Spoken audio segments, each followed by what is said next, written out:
வேற யாரும் வரலையா? அடுத்த தடவை வரீங்களா? வாங்க.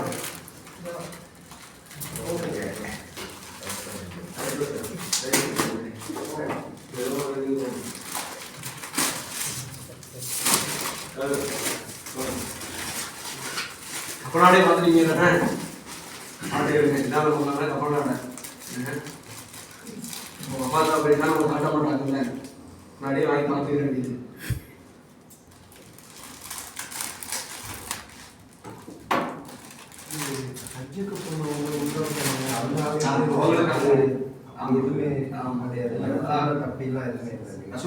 அப்படி அடக்க முடியும். இஹ்ராம் அணிஞ்சு ஒருத்தர் அணிச்சிருந்தால் இஹ்ராம் ஆடையிலே அவருக்கு வீட்டுல இருக்க போயிட்டு வந்துருவோம். அந்த துணியை இல்ல எப்படின்னா ஒருத்தர் ஊரால இருக்கிறார், ஹஜ்ஜில் இருக்கிறார். அப்படி இஹ்ராம் அணிஞ்சிருக்க நிறையிலே மூத்தாப்பு இருந்தா தான் அவங்களுக்கு அந்த சட்டம். இஹ்ராம் செஞ்சுட்டு வந்தாச்சு அங்க போனது அப்படி அந்த ஆடையை வச்சுட்டு இருக்கோம். அந்த ஆடையை யூஸ் பண்றாங்க நிறைய பேர். இல்ல ஆடை பயன்படுத்துவது விஷயம் இல்லை. இஹ்ராமோட மரணிச்சிருந்தா அவங்க இஹ்ராமோட அடக்கம் செய்யப்படணும். ஆக்சுவலா அப்படித்தான் பண்ணியிருக்காங்க. அது நமக்கு ஆடை நம்ம வீட்டுல இருக்கிற போறவே அதாவது கஃபன் ஆடைக்கு கடையில போய் 10 மீட்டர் தான் வாங்கணுமான்னா அவசியம் கிடையாது. கஃபன் ஆடை வெள்ளை ஆடையா தான் இருக்கணுமான்னா ரசூல் ஸல்லல்லாஹு அலைஹி சொல்லுவாங்க, அவங்களுடைய காலத்துல கலர் ஆடைலாம் இருக்குங்க. கோடு போட்ட நீல நிறம் உள்ள ஆடையெல்லாம் கஃபனிட்டு இருக்கிறாங்க, போர்வையெல்லாம் வச்சு கஃபனிட்டு இருக்கிறாங்க. வெள்ளை ஆடைன்றதுலாம் ரசூல் ஸல்லல்லாஹு அலைஹி வஸல்லம் சொல்லும் போது வெள்ளை ஆடை சிறந்த ஆடை. கஃபீனு ஃபீஹா மௌதாக்கும், உங்கள மரணிச்சவங்களுக்கு அந்த ஆடையை கொண்டு கஃபன் எடுங்கள் அப்படின்னு ரசூலுல்லாஹ் சொல்லி தந்தாங்க. வெள்ளை ஆடை சிறந்த ஆடை நம்ம சொல்லுவோம்ல, ரசூல் ஸல்லல்லாஹு அலைஹி வஸல்லம் சொன்னாங்க வெள்ளை ஆடை சிறந்த ஆடை அப்படின்னு நம்மளே நிறைய பேர் ஹதீஸ் சொல்லிட்டு இருப்போம், வெள்ளை ட்ரெஸ் போட்ட ஆடை. அந்த செய்தியினுடைய அடுத்த தொடர்ச்சியான பகுதி தான் உங்களை மரணித்தவருக்கு அந்த ஆடையை கொண்டு கஃபனிடுங்கள் அப்படின்ற செய்தி.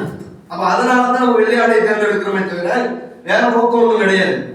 வெள்ளை ஆடையை தான் கஃபனிடணுமானால் அது அவசியமா இல்லை. இது சிறந்த ஆடைன்னு நமக்கு சொல்லி தந்ததுனால வெள்ளையை எடுக்கிறோமே தவிர வேற ஆடையை நீங்க கஃபனிடுறதுனால அவர் பாவம் செஞ்சுட்டாரு, சரியான முறையில் கஃபனிடாதவர் ஆயிட்டாருன்னா இல்லை. இப்ப இதே துணியை போட்டு அப்படியே மூடி தூக்குற முடியத்தான் செய்யும். அதுவும் நமக்கு இயல்தான். இருந்தாலும் ஒரு அழகான தோற்றத்தோட நல்ல ஒரு பார்க்கறதுக்கே ஒரு நல்ல அழகிய தோற்றம் கொடுக்கறதுக்கு தான் இந்த வெள்ளை ஆடையை நம்ம எடுக்கிறோம். வெள்ளை ட்ரெஸ்னாலே அப்படித்தான். மற்ற ஆடையில நீங்க வளம் வர்றதை விட வெள்ளை ஆடைக்கு கூடுதலான மதிப்பு உண்டு. வெள்ளை ட்ரெஸ் எல்லா ஆடை ஜோடிச்சு எல்லாம் பார்க்கறதுக்கே அரசியல்வாதி மாதிரி இருப்பாங்க. அப்ப அதனால வெள்ளை ஆடைக்கு தனி மதிப்பு உண்டுங்க. அதனாலதான் இந்த ஆடையை நம்ம தேர்ந்தெடுக்கிறோம். வேற காரணம் கிடையாது. ஆனா இஹ்ராம் ஆடை இருந்துச்சு, நீங்க இஹ்ராம் போயிட்டு வந்து இஹ்ராம் ஆடை வச்சிருக்கீங்கன்னா அது உங்களுக்கு போதுமானதா இருந்தா அதை வச்சு கஃபன் எடுக்க வேண்டியது. இஹ்ராம் ஆடையை பொறுத்த வரைக்கும் கஃபனின்றதுக்கு போதுமானதா இருக்குமானா வாய்ப்பு கம்மி தான். ஏன்னா கீழே சுத்துறதுக்கு ஒரு வேட்டி, மேலே போட்டுக்கிறதுக்கு ஒரு துண்டு, அதான் இஹ்ராம் செட்ல இருக்கும். அப்படிதானே? இதை தாண்டி கஃபனின்றதுக்கான போதுமான அளவுக்கான துணி இஹ்ராம்ல இருக்காது. அப்ப நீங்க மறுபடியும் இன்னொரு செட்டுக்கெல்லாம் வாங்குற மாதிரி தான் இருக்கும். அதனால இருக்கிற ஆடைகளை வச்சு பயன்படுத்தணும். இல்ல கஃபன் ஆடை நீங்க வாங்கி பயன்படுத்திக்க, இல்ல இஹ்ராம் ஆடையும் போடுவோம் கஃபன் ஆடையும் போடுவோம்னா பிரச்சனை இல்லை, சரிங்களா? அது உங்களுடைய விருப்பத்துக்குரியது. இப்ப கஃபன் ஆடை கஃபன் தயாரிக்கணும்.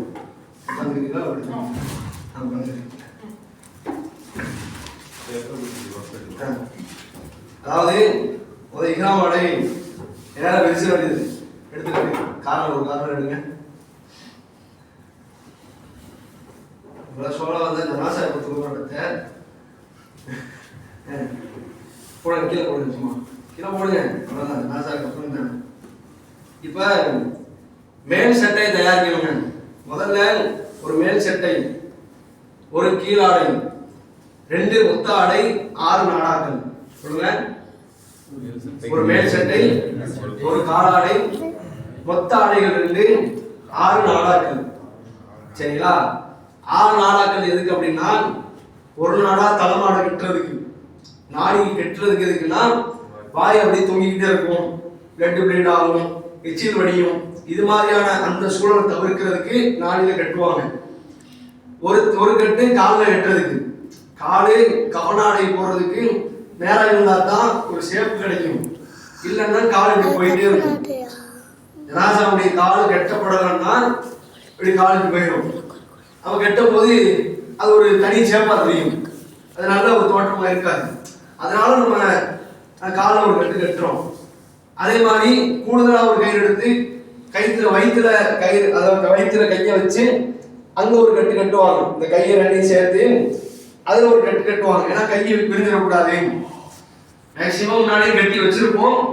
ஒருவேளை கட்டி அது நிக்கல, அப்படியே தான் இருக்குது, வலது ரைட்டா வந்துருது, நம்ம கமாண்டிட்டதுக்கு அப்புறம் கையை விரிஞ்சுக்குமோன்னு பயமா இருக்குன்னா மறுபடியும் நீங்க யோசிக்க வேண்டியது, ஒரு கயிறு எடுத்து கையில கட்டிட வேண்டியது. 3 கயிறு காலியா போச்சு, மித்த 3 கயிறை கட்டிக்கிற வேண்டியது. நடுவுல ஒரு கயிறும், கால் மாட்டுக்கு ஒரு கயிறும், தலை மாட்டுக்கு ஒரு கயிறு, ஆக மொத்தம் 6 கயிறு போச்சு. சரிங்களா? இப்போ கால் சட்டை மேல் சட்டை எடுக்கணும். சட்டை எப்படி எடுக்கிறதுனா, கையை நீட்டி, அதாவது உடல் பருமனை பார்த்து ஒரு ஆள் ஒல்லியா இருக்கிறாரு அப்படின்னா கையை நீட்டுற அளவுக்கான துணியை எடுத்துக்கிறேங்க. எடுங்க. இப்போ கொஞ்சம் இவருக்கு கொஞ்சம் எடுக்கணும்னா ஒரு முளை எக்ஸ்ட்ரா எடுத்துக்க வேண்டியது. இப்போ நமக்கு ஒரு கையை நீட்டுற அளவுக்கு போதுமானது. கொஞ்சம் ஆள் உடல் பருமனா இருக்குன்னா ஒரு முளை கூடுதலா எடுத்துக்க வேண்டியது. நான் வெட்டியிருக்கேன். இந்த பக்கம் திருப்பி பாருங்க. இந்த பக்கம் வரணுமா? இந்த பக்கம் வந்துருங்க. கையை வெட்டிதான் பார்த்தேன். அதான் கஃபன் துணிக்குள்ள ஸ்பெஷல் என்னன்னா, ஒரு பக்கம் வெட்டி நீங்க கிழிச்சாலே அது பாடி நேர் போடா கிழிஞ்சிடும். மற்ற துணி அப்படி கிடையாது, கிழிச்சா அது பாட்டி இங்கேருந்து வரலாது வரையும் போகும். ஆனா இதுக்கு அப்படி இல்லை, நேரா சட்டையில் போயிட்டே இருக்கும். ஸ்கேல் வச்சு இருக்க வேண்டிய தேவை கிடையாது. இப்ப மேல் சட்டை தயாரிச்சு, கால் சட்டை கைது கொடுத்தோமே, கைது கொடுத்துருவோம்ல, அது மாதிரி ஒரு சுத்து சுத்திக்கிறாங்க. சுத்துங்க. எப்படி கைது கொடுத்துருங்க அது மாதிரி ஒரு சுத்து சுத்துங்க.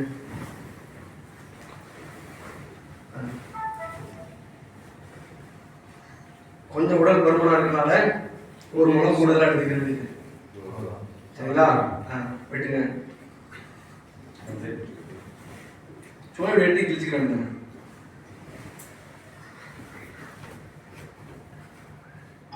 ரெண்டு 3 பேர் இருந்தாலே ஒரு ஜனாசாவை குளிப்பாட்டி கஃன் இட்டு வெளியே எடுத்துடலாம். 4-5 பேருன்ற அவசியம் தேவையில்லை. இல்ல 4-5 பேர் தான் வேலை ஜாஸ்தி. சொல்லிட்டே இருப்பாங்க. ஆமா, 2-3 பேர் இருந்து இல்ல 4-5 பேர் இருக்கும்போது ஒரு ஆள் அதை எடுத்து பரபரப்பு போட்டு பண்ணி நம்மளையும் மரம் கடிச்சுவாரு. குரான் சொன்னாங்க. சரிங்களா? இப்ப கால் சட்டை தயாராயிடுச்சு. இப்போ மொத்த ஆடை எடுக்கணும். மொத்த ஆடை எப்படி எடுக்கிறதுனா, காரணம் பகுதி கீழே போட்டுருங்க. இல்ல 2 ட்ரெஸ் மிதிக்கிறதா அப்படிங்க காந்தி போட்டு மிதிங்க டக்குன்னு. கார்னர் பகுதி மிதிச்சிருங்க கீழே. இப்ப துணி எடுங்க மேல.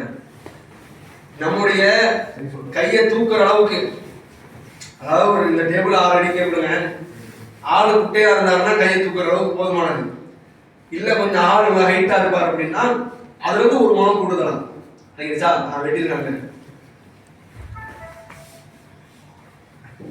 இது மொத்த துணி. இது மாதிரி 2 துணி எடுத்துக்க வேண்டியது. சரிங்களா?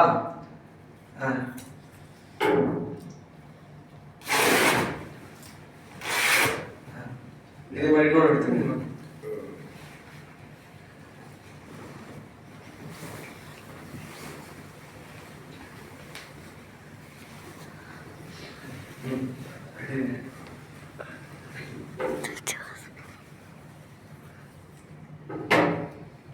கத்திரிக்கோள் பயன்படுத்தாத ஆட்கள்லாம் உண்டு.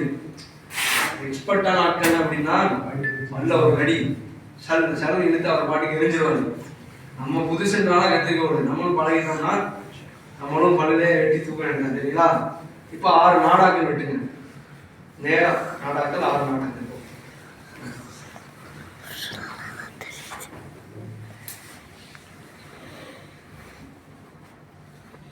இல்ல முதல்ல ஒன்னொன்னா வெட்டிருங்க.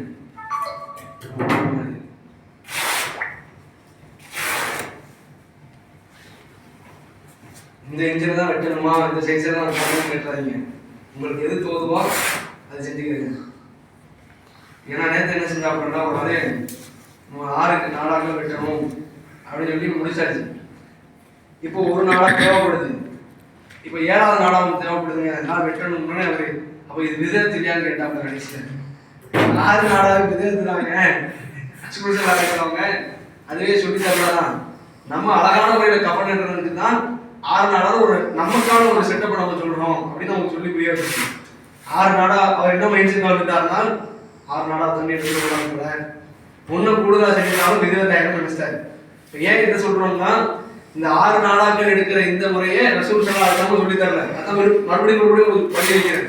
இந்த கஃபனிற இந்த மேல வெட்டணும் கீழே வெட்டணும்ன்ற செட்டப்பே ரசூலுல்லாஹ் சொல்லி தந்தது இல்ல. அழகான முறையில் கஃபனின்றதுக்கு என்ன வழியோ அதான் உங்களுக்கு சொல்லி தரோம். சரிதா? நீங்க தமிழ்ச்சி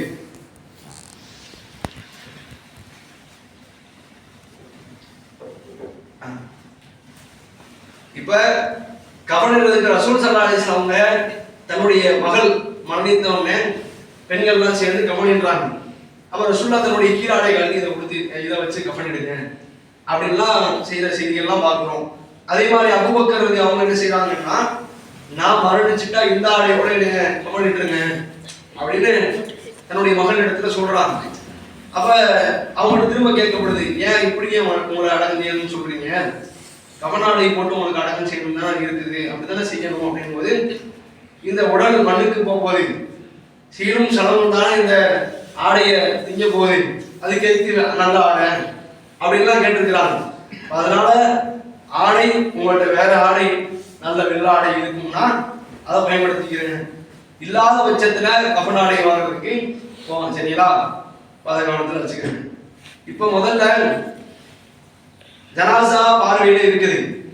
இப்போ நீங்க குளிப்பாட்டுற டேபிளுக்கு எடுத்துட்டு வரணும். எடுத்து வச்சுருங்க. கஃபன் ஆடை தயார் பண்ணியாச்சு. இப்போ ஜனாசாவை குளிப்பாட்டணும். அப்படிதானே? இல்லை கவனிக்கணுமா?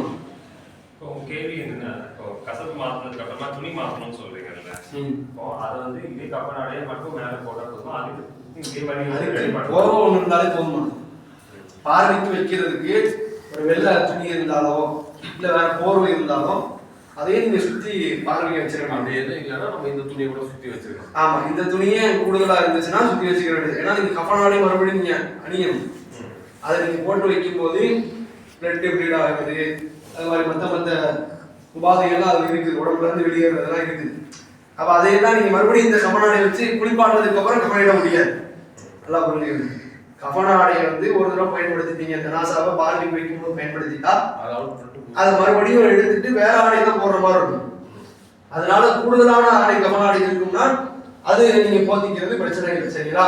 அதை கவனத்தில் வச்சுக்கணும். இப்ப பார்வைக்கு வைக்கப்பட்ட ஜனாசாவை எடுத்துட்டு குளிப்பாட்டை கொண்டு வரணும். குளிப்பாட்டை வைக்கிறதுக்கு முன்னாடி நம்ம என்ன கவனத்தில் வைக்கணும்னா ஒற்றைப்படையில தான் தண்ணி ஊற்றணும். 5, 7, 9, 11, 13 இப்படி நீங்க ஒற்றைப்படையில அப்படிதான் ஊற்றிக்கணும். ரசூல் அப்படிதான் நம்ம சொல்லி தந்திருக்கிறாங்க. இப்ப நீங்க வாரிதா வைக்கிறீங்க அப்படின்னா பக்கெட் பக்கெட்டா வைக்கிறீங்கன்னா ஒற்றைப்படையா வச்சுக்க வேண்டியது. 3, 5 அப்படி வச்சுக்கிறீங்க. ஒரு சில இடம் என்ன செய்யறாங்க, ட்ரம் தந்துடுவாங்க. ஒரு ட்ரம் இதுல 2 ஊத்திக்கிறீங்க அப்படின்னு சொல்றாங்க. இங்க என்ன கூத்து நடக்குதுன்னா குளிப்பாட்டும் போது பிள்ளை உள்ள வந்துடுறாங்க. 4 பேர் வந்து சேர்ந்துக்கிறாங்களா, ட்ரம் நம்ம பக்கத்துல தான் இருக்கு. இங்க இருந்து தண்ணி சப்ளை ஆகவே இல்லை.